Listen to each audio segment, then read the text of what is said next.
Are you really holding up the line over that parcel?" The clerk scoffed, just as the flag rope outside clicked softly against its pole in the winter wind. He pressed the accusation harder. Older folks never read the instructions, and the whole room leaned toward the quiet man who didn't answer. Then the winter light shifted across his faded brass challenge coin, catching a thin rim of gold as silence settled into the space like a second sound. Quiet men leave echoes too. Still let me take you back. The winter sun slanted through the big front windows of the Maple Harbor post office, casting long amber stripes across the floor.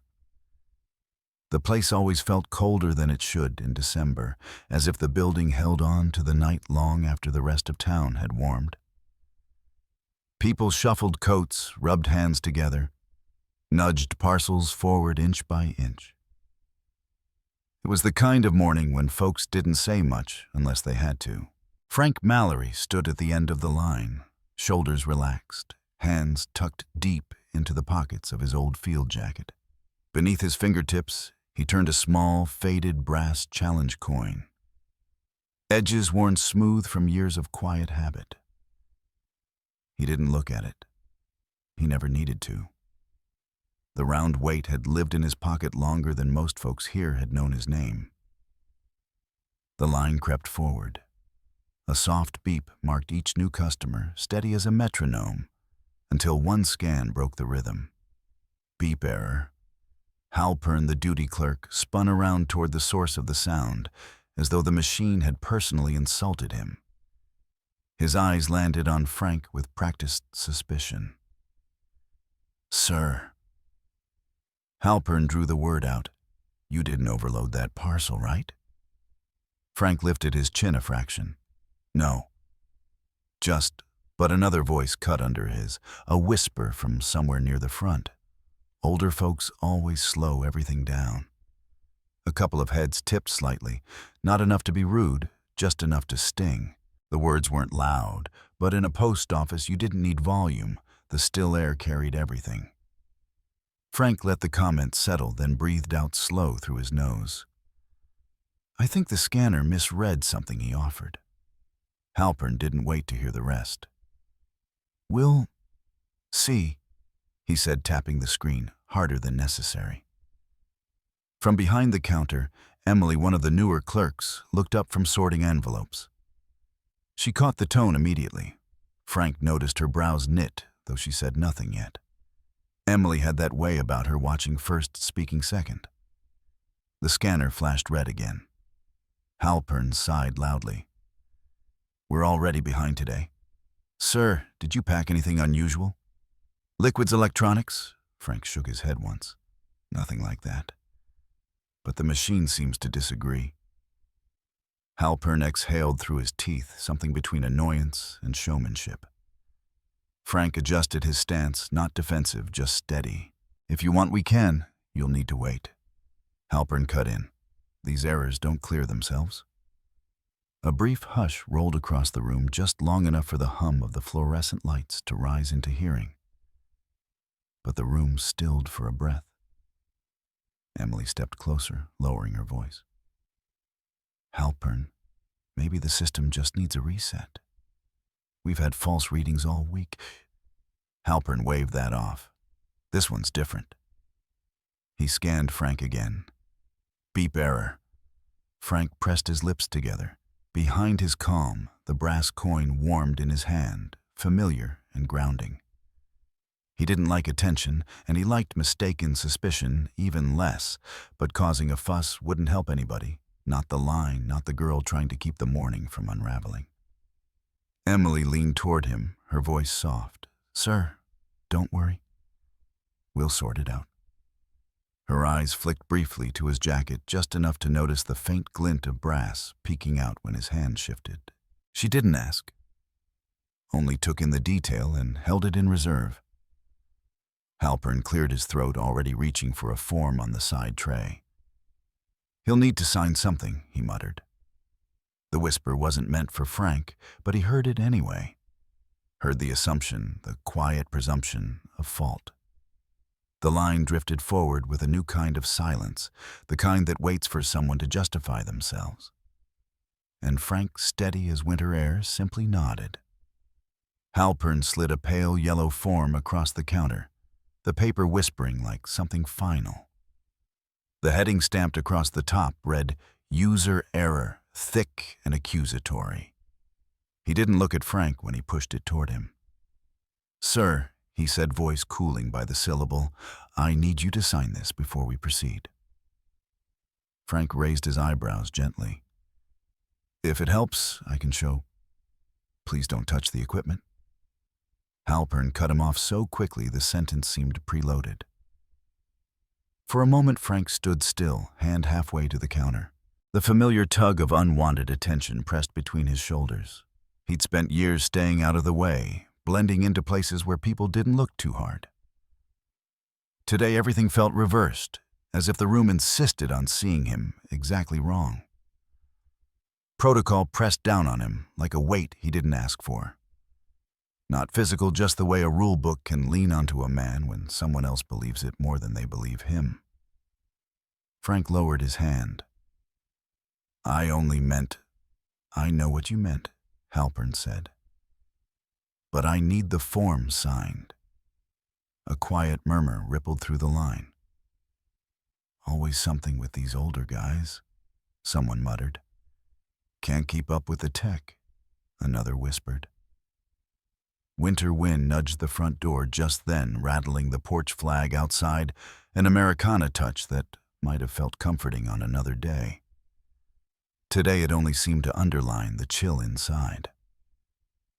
Frank reached slowly for the pen sitting near the tray. As he bent forward, the hem of his jacket shifted, and the faded brass challenge coin slipped partly into view, its worn edge catching a brief flicker of light. Emily noticed instantly. Her eyes tracked the coin, then flicked to Frank's steady expression. She knew enough to recognize when an older item didn't belong to simple nostalgia. She took a breath as if to speak, but a hand landed gently on her arm. "Emily," her mother whispered, "don't get involved. Let the clerk handle it." Emily hesitated. Her gaze drifted toward the scanner screen, its frozen error message blinking in a pattern she'd seen before on weekly diagnostics. Something about it didn't match the story Halpern was pushing. A silent beat stretched thin as frost on the window.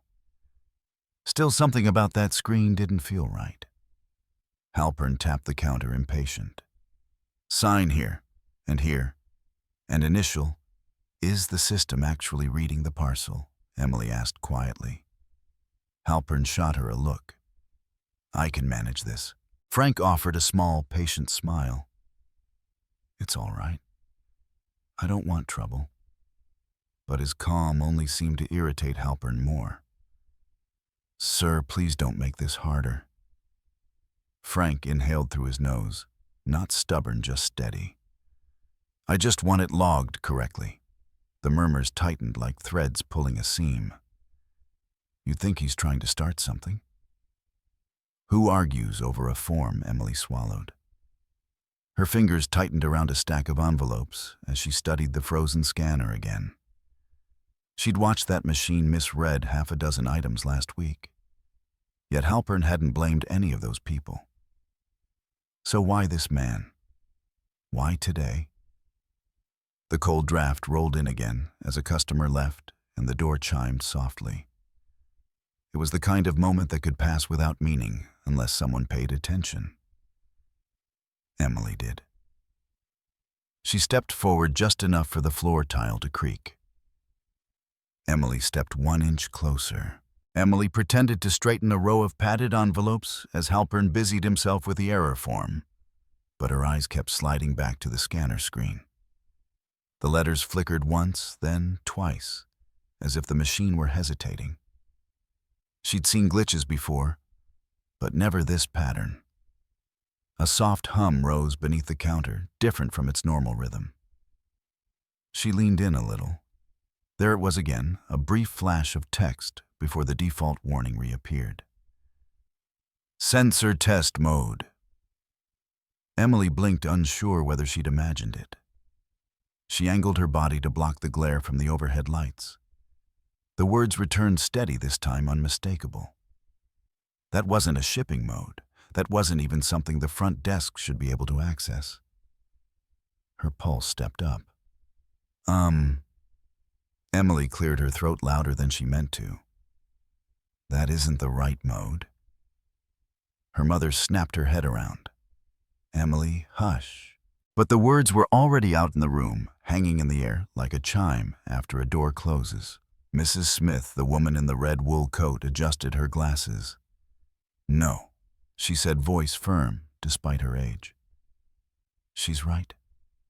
I saw it too. A ripple moved through the line. People shifted slightly, no longer watching Frank, but watching Halpern. Frank stood where he was, hands at his sides, neither defensive nor proud. The faded brass challenge coin in his jacket pocket nudged forward again as he breathed.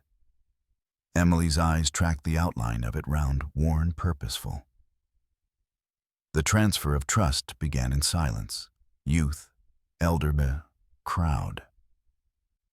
Outside from the church across the street, a choir rehearsal drifted on the cold air, the faint echo of altos warming scales.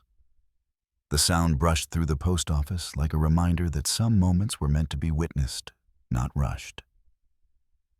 Emily swallowed, voice steadier now. Halpern, the scanner's in a diagnostic mode. It shouldn't be flagging him.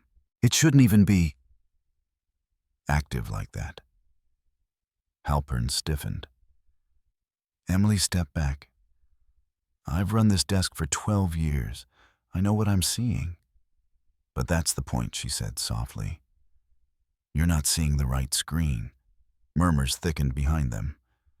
Doesn't look like user error to me. Maybe the machine's wrong. Could be the system, not the man.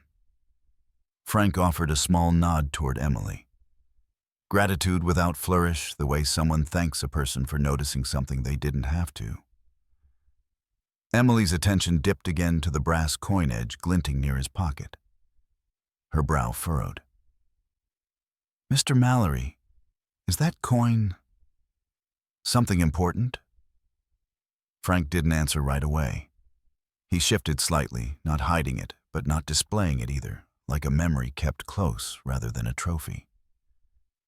A silent beat stretched across the room. Then the whole line turned toward Halpern. Halpern's fingers paused over the keyboard. A flush crept up his neck, visible even under the fluorescent lights. Everyone, please, he said sharply. Let me handle this. But his voice betrayed the first hairline crack, thin brittle, a sign that certainty was slipping. Emily didn't move. Neither did the crowd. Her mother whispered, Emily, stay out of this. But the girl shook her head just once. The choir's distant harmony rose through the winter air, as if underscoring the moment. Halpern swallowed, realizing every eye in the room rested on him now.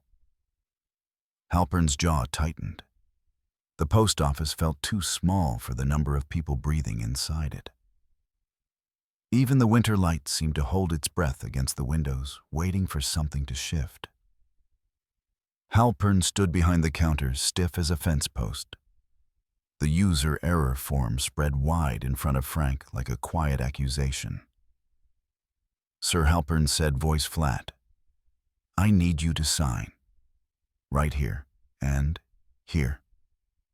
The room didn't move. Not one person shuffled a boot or cleared a throat.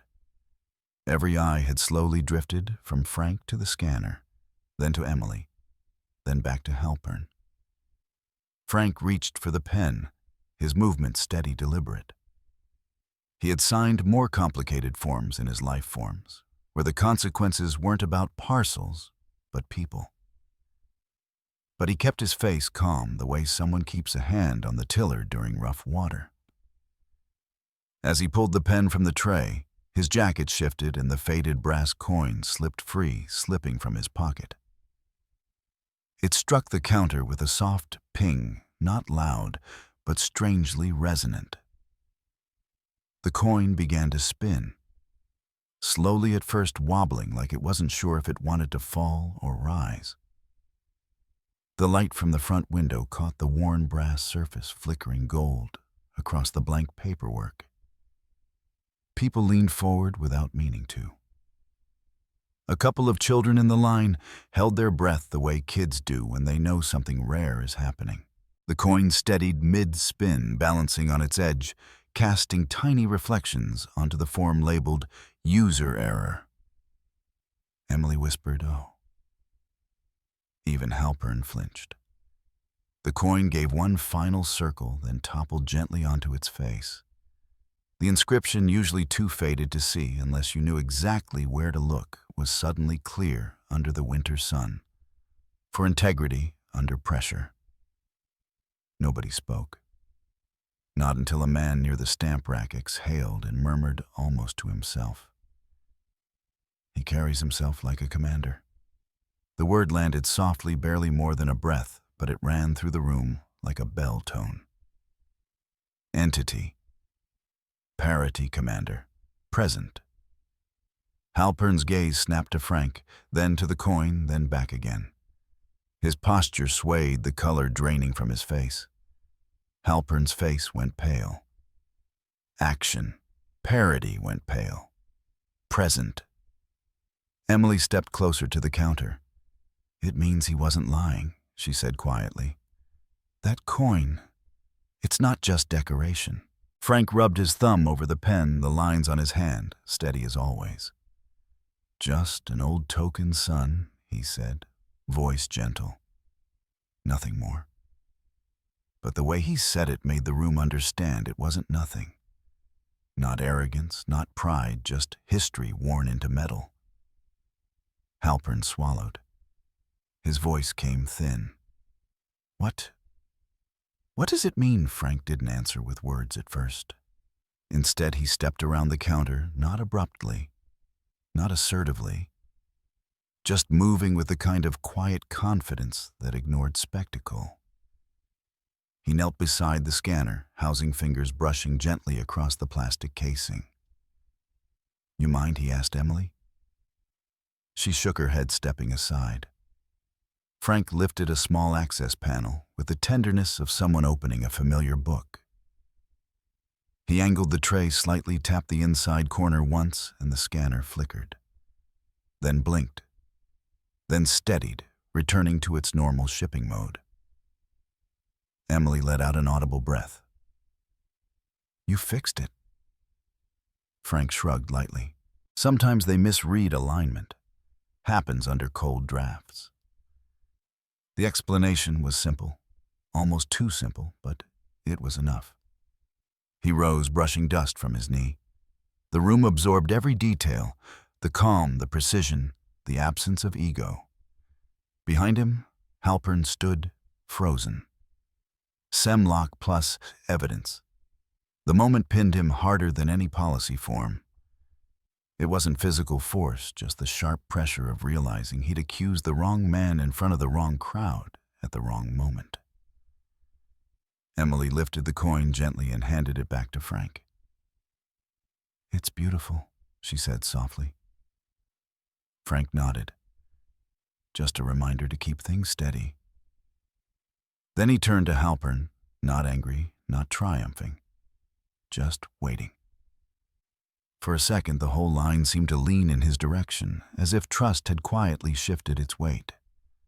Halpern opened his mouth, but no words came out. Micro Cliff Halpern swallowed, realizing what he'd done. For several long seconds, the post office held its breath. The scanner sat quiet, glowing a harmless blue now that Frank had coaxed it back to life. The challenge coin rested on the counter between them, its inscription still catching the faint winter sun. The tension that had wrapped the room all morning finally loosened thread by thread. Halpern straightened his shoulders as if he were resetting himself. Without a word, he pulled the user error form off the counter and slid it into a lower tray out of sight. In its place, he set down a fresh sheet and clicked a pen. He wrote slowly, deliberately. Calibration error. Not customer fault. Emily watched every pen stroke. Her mother stood at her elbow, hands clasped, looking as though she wanted to shrink and apologize in the same breath. Mrs. Smith nodded approvingly from her place in line, lips pressed into a small, proud smile. Halpern exhaled. Mr. Mallory, I owe you an apology. Frank shook his head once. No harm done. But the room knew better. Harm had been done. It had simply been absorbed by a man who had practiced carrying the weight of others' mistakes without letting it bruise anyone else. Mrs. Smith stepped forward. Integrity shows dear, she said, patting Frank's arm gently. Some folks talk about it. Some folks live it. Frank's smile was soft, almost shy. Emily's mother cleared her throat. Sir, she said quietly, cheeks still warm with regret. I shouldn't have told Emily to stay out of it. That wasn't fair to her, or to you. Frank responded with the same steady kindness he'd shown all morning. We're all learning, he said. Takes every one of us. Emily reached for the coin on the counter. She lifted it with both hands, not dramatically, just with a careful respect usually reserved for hymnal books or letters from long ago. Turning to Frank, she extended it back to him in a small, almost ceremonial gesture. Here, she said, it belongs with you. Frank cupped his hands around hers as he accepted it. Thank you, he murmured. For a moment, no one moved. The old brass caught one last glimmer before slipping into his palm, and something subtle shifted in the room's air. Something warmer, gentler. A silent beat followed. But this time, the room felt lighter. Someone in line spoke up. Sir, you go ahead, an older man said, stepping aside. Others nodded, creating a small path for Frank to approach the counter. Frank hesitated. That's kind of you, but I don't want to. Please, Emily said, smiling. It's the least we can do. The gesture wasn't grand, but it carried its own kind of honor. Frank gave a grateful nod and stepped forward. The scanner beeped once, clean, crisp, perfect. The parcel processed without a single complaint. Halpern handed him the receipt. Everything's cleared, Mr. Mallory, and thank you for setting the system right. Frank folded the slip, carefully tucking it into his jacket. The coin settled beside it, a familiar companion. The door chimed as he pushed it open. Cold air swept in, bright and honest. Behind him, conversations rose again, kinder this time, touched with new understanding.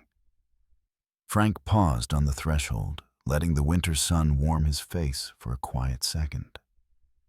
Frank stepped into the winter light. The Lantern Cafe sat at the edge of Maple Harbor's main street, its windows fogged by the warmth inside its door, chiming softly with every visitor who ducked in from the cold. The morning rush had thinned, leaving behind the quiet crowd, people who liked slow coffee, familiar booths, and conversations that didn't need to hurry. Frank Mallory slipped into his usual corner seat, the one near the radiator that hummed like a tired old friend.